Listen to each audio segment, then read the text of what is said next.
Here I'll talk about the relationship between politeness and context. Politeness is very much a context-bound concept. It is defined and redefined by the context in which a certain utterance is being spoken. Uh, on most of occasions, it can be assumed that the context would decide that a certain utterance is polite or not.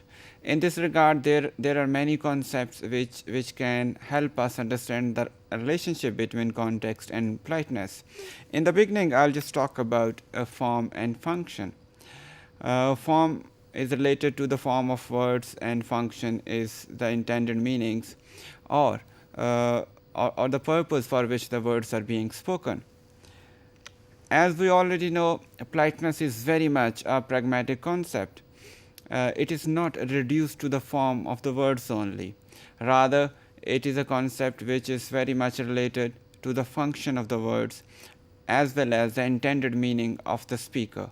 So it might be assumed that there could be a situations where the form is polite, whereas the intended meanings are not. On the contrary, we could say there can be situations where the form is not polite, but still the impact is polite, the intended meanings are polite. Let's consider certain examples here where the form is polite but the intention is not. Generally speaking, if you ask somebody, as it is evident in the example above this slide in front of you, if you want to ask somebody to be shut up, it doesn't matter how polite you say it, it would still remain quite an impolite expression in most of the situations, like the one in front of you. For example, if somebody says, "So, if you would be as kind to shut up, I would appreciate it." The words or the form is absolutely polite.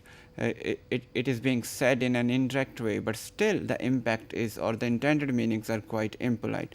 So, as I said earlier, politeness is very much a matter of context and very much a matter of the function and the intended meaning of the speaker, and it doesn't rely only on the form of words. If the speaker uses more polite forms than required in a certain situation, still it can create doubt in the minds of the hearer, and the meaning could be impolite. For example, in some situations, if you are extra polite with your friends, this might show a distance or some kind of a disagreement or some kind of anger on the part of your friends. Let's have a look at the example. This example has been taken from Brinsley's invitation to a young lady. Won't you come into my garden? I would like my roses to see you.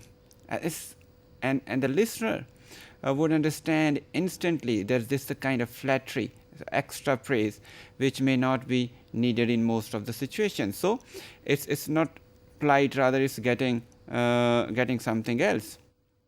There can be other examples of inappropriate use of politeness, in which, for example, one of the examples can be that when somebody calls his or her pet and says, "I wonder if you could possibly let me have my seat back."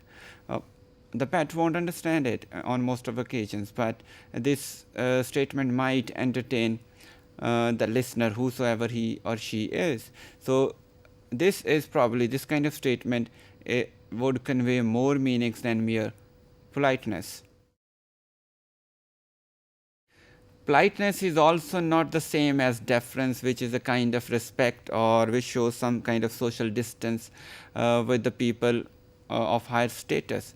So politeness probably is in some situations is more than respect, or sometimes is a part of the respect we have for others.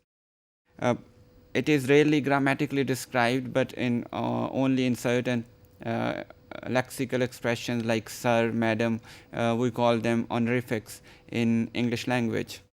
There are possibilities in which one can be deferential without being polite. For example, one of the examples is in front of you, in which Brian Wilson, who is a Labour MP, Member Parliament for Cunningham North, and he was addressing to Nicholas Soames, who belongs to Conservative Party in British Parliament. and he was Member Parliament for Crawley. And during a debate, one of them, Brian Wilson, says, "Does the honourable member for Crawley wish to intervene?" He was addressing to Crawley, and Crawley obviously says no. Then Brian Wilson says, "The last time I saw a mouth like that, it had a hook in it."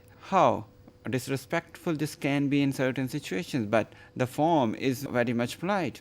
In all these examples, what we can find as common is that we can say that politeness is not reduced to the form only, or it's not a matter of form in many situations. Rather, it is closely tied with the intended meaning of the speaker, as well as the function of the words that are being spoken.